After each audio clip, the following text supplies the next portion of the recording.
Aristotle believes that God expresses himself through matter, although he also believes that God is transcendent and separate from the universe. Yes, but he believes some way, and Allah believes some way.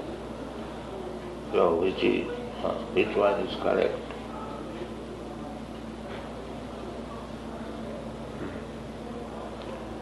He does not follow Plato's dualism of the here and the there. Plato made a sharp distinction between the material universe and the spiritual universe. But Aristotle believes there is no sharp distinction because God expresses himself in matter. Since matter is simply one of God's energies, the finite reflects the infinite. So what is the other energy? Does he know? He doesn't concern himself with that. He says that by knowing something of the world about us, we can know something about God. Yes. So his maybe that you know something about God, then you have to admit that you do not know everything about God. So their knowledge is imperfect. Our point is that we know everything of God from God. So that knowledge is perfect. As Krishna said in the 7th chapter, that Maya Saptamana Prartha Yugam Ninjan Madasa. If you concentrate your mind or your attachment unto me, and if you execute yoga, meditation, always thinking of Krishna, that is Krishna consciousness, then you understand me fully and without any doubt. So, instead of speculating on God, if we simply think of God, that will help us. Just like from darkness, if you speculate about the sun by some suggestion, by some concoction, this is one kind of knowledge. But if you actually come out of the darkness and see the sun, then it is complete without.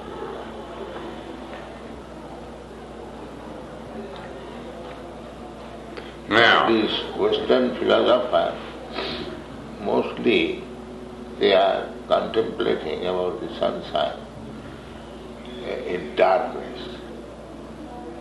But that is not the way of understanding the sun. The best thing is to come in the sunshine, see yourself, see the sunshine, see the sun. That is complete. Here's another point. Aristotle says that it is not material objects that are trying to realize God, like as Plato says, but God realizing himself through material objects. God does this in a variegated way and in an infinite way. So God realizes the potentiality of a rose or of a man by creating a rose or flower, a man, that is perceivable by the material senses. So the world is more real to Aristotle than it is to Plato.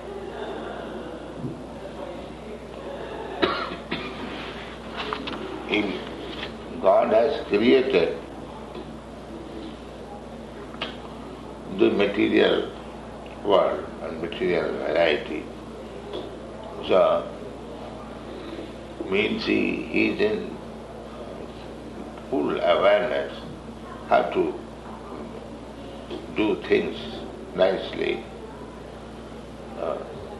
That is perfectness of God. He knows everything, how to do it perfectly, natural. Just like even a child, we get daily experience. When he offers some cake, and did he know? The child immediately takes it and puts it in the mouth. Although she's very small baby, he doesn't require any education about taking the cake and what to do with it. He immediately puts it. So this natural, what is called, knowledge, that is God's knowledge. He knows everything perfectly well. And when he produces a rose flower, it is all perfect. That is God's own. God is not, he has to get the knowledge through some source. He is already in awareness of everything. That is God. So he hasn't got to know his capacity through matter. Now, Aristotle would say that the flower is real because it has its basis in the ultimate reality, God. So how God can be not in knowledge? He is full in knowledge. That is God. Plato would say that the flower is a shadow of reality, a perverted reflection of reality. So which point of view would be?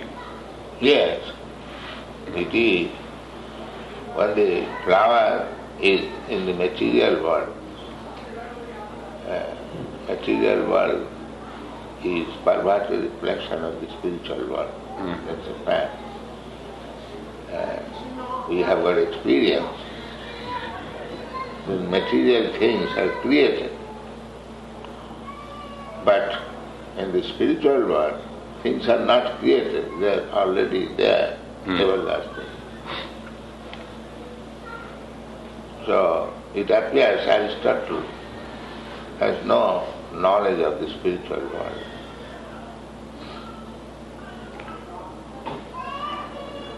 Aristotle defines God as pure form and pure act and purely non-material. He is absolute spirit and is the unmoved mover. Yes, he is absolute spirit, there is no doubt about it. But why he should come to know himself through material world, that is defect. Aristotle's God contemplates himself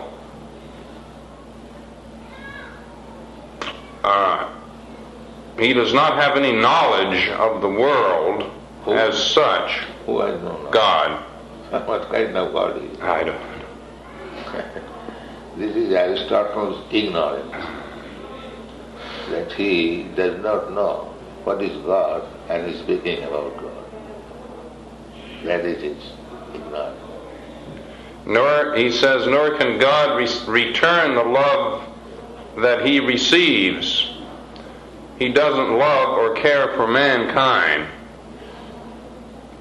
So, he in perfect knowledge, and why he should not reciprocate. So, God reciprocates. It is said in the Bhagavad Gita, Jīda sāmāṁ prapaddanti tāṁ tathīva bhajāmiham. As much as we offer our love to God, he what is called cooperative response. When we full surrender and fully in loving service, then we can understand God, what He is actually. Well, Aristotle sees the love going one way. He says that God is loved by everything in the universe and that He attracts all objects in the universe because everything is striving toward Him and longing for Him. Yes. But there is no mention of God as a person. Although He says He's pure form, is this an imagined form, like the Mayavadis may imagine a form? Yes. He has got the tint of Mayava. That is his imperfect knowledge of God. Because he does not receive knowledge from God. He speculates. Therefore, his knowledge is imperfect. Aristotle's belief in the soul changed. He has three conceptions of the soul. One is that the soul is a separate substance. Another is that the body is the instrument of the soul. And the third is the soul is the form of the body. Yeah. This can be explained. The body is just like the dress of the soul. So, our dress is made according to our body. The tailor takes the measurement of the body and makes the coat according.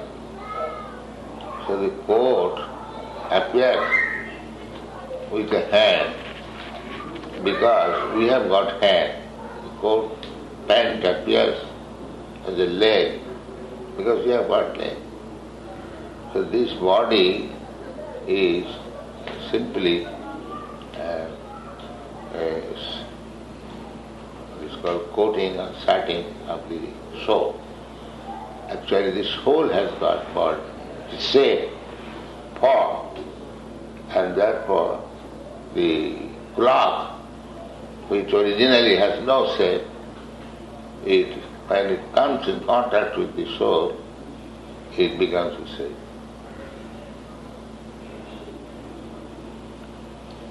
Now, for both Plato and Aristotle, God is known by reason, not by revelation or by religious experience, not by mystical experience. That is nonsense. You cannot. God is unlimited. You have got limited power to see or to smell or to touch. You have got all limited, and God is unlimited. So you cannot understand God by your limited power of sensual activities. Therefore, God is revelation. We say that Atasya Krishna Namadi Navavid Grayam Indriya. You cannot understand by speculating your senses. That is not possible. When you engage yourself in His service, then He reveals. Naham prakasa sarvasya jugumaya samaprit. God says that I am not exposed to everyone. I am covered by the Yogamaya. That is fact. So unless God reveals Himself, so God not only reveals, He appears. And great authorities, they accept Him. Just like Krishna appeared, and great authorities like Vasudev, Narad, Sukadeva Goswami, and then the Acharyas, Ramanujacharya, Madhyacharya, and Chaitanya Mahaprabhu, big stalwart scholars and transcendentalists, they accepted Krishna. All these Shastras accept Krishna. Long years, 5,000 years, when there was no philosophy in the Western world. God revealed himself face to face, and Arjuna saw him and he accepted him. And similarly, other great persons accepted him. So God is not to be speculated, but by one's service, when he is pleased, he reveals himself.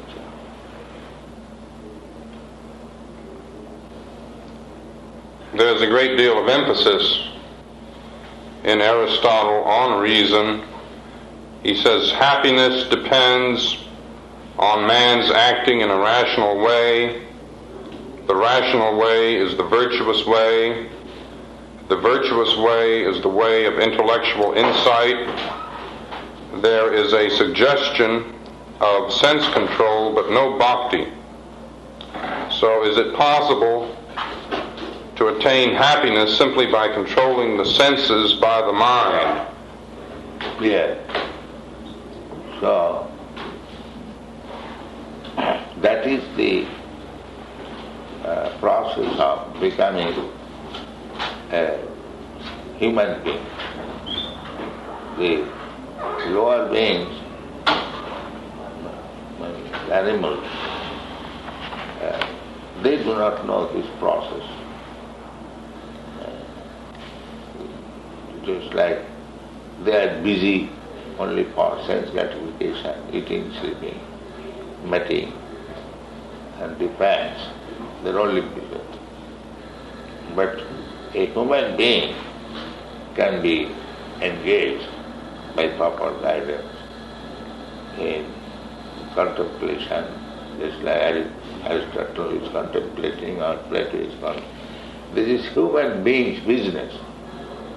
But such contemplation should be guided by authorities. Otherwise, one can contemplate with his limited senses for many millions of years. It will be impossible to understand what is God.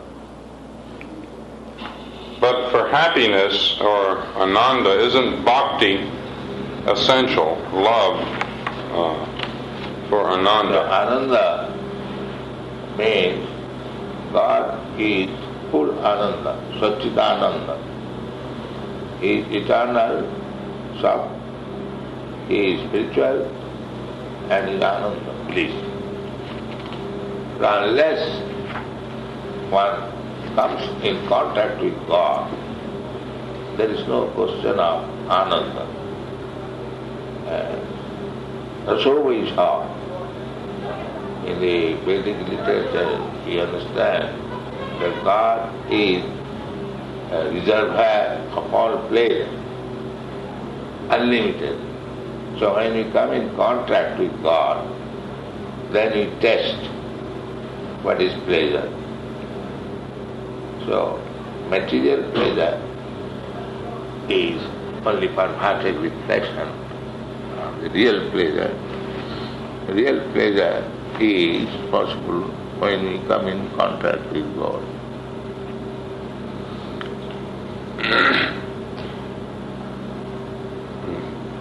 In his ethics, Nicomachean Ethics, Aristotle writes, moral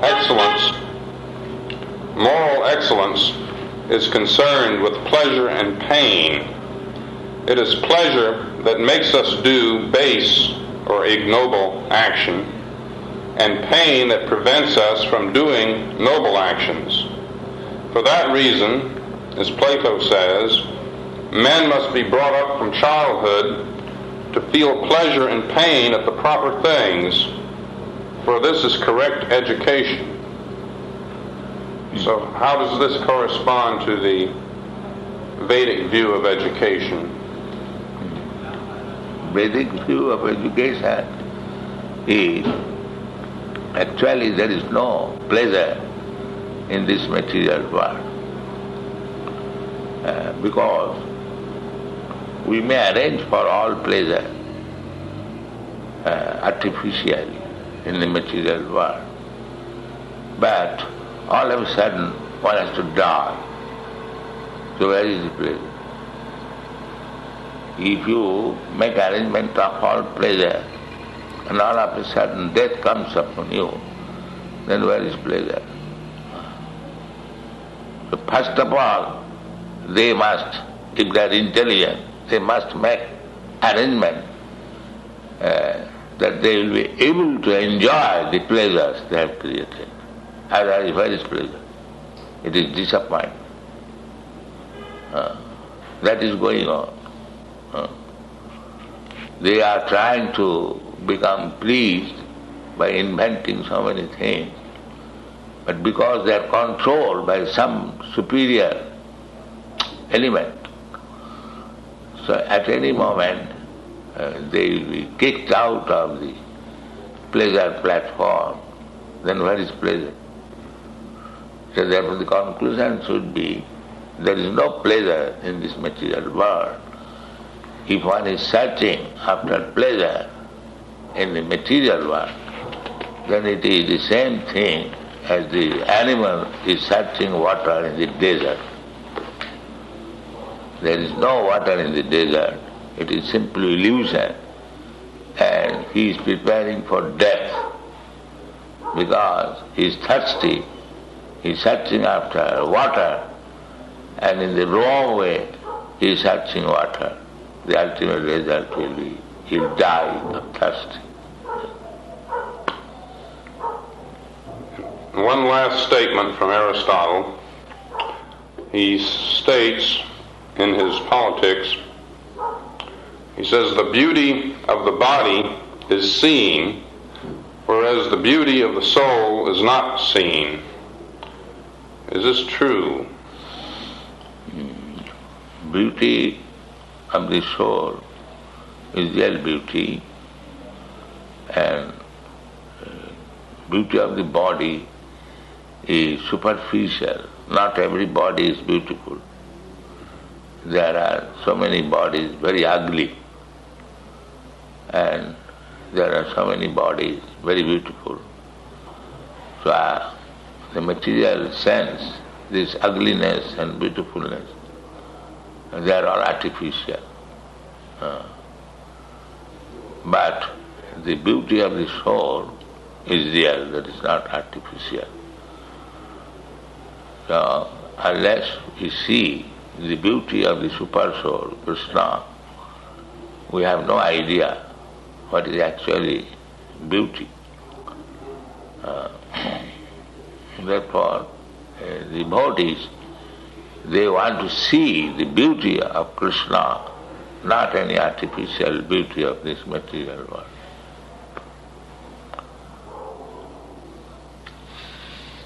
There's no correspondence there.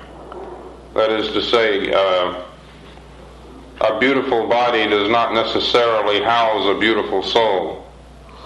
There's no correspondence. No, there is correspondence. Because we say this material world is perverted reflection. So originally, the soul is beauty. But here, the beauty is covered. But we can simply have a glimpse of the real beauty from the material covering. But we have to wait to see the beauty of the soul. That is the real point. I read that Socrates was a very ugly man, but that he had a very beautiful soul, and people were attracted to his soul. That was the example can be given that the koil, it is called kokil, it is very black, just like crow. But when he vibrates the voice, it is so beautiful that people are attracted. So the beauty of the body is secondary. The beauty of the soul is primary. So, just like a murkha, an illiterate man, nicely dressed, he is beautiful so long he does not speak. And as soon as he speaks, we can understand what is his position. Tavatcha sobhate murkha javat kinchin nabhasa. A ugly, illiterate, rascal fool is beautiful so long he does not speak. And as soon as he speaks, we can understand what is his position. So this external beauty is no beauty. If an ugly man, if he speaks very nicely, he attracts so many people. And if a beautiful man, if he speaks nonsense, nobody cares for him. The real attraction is different. An artificial attraction is different. I think that concludes Aristotle.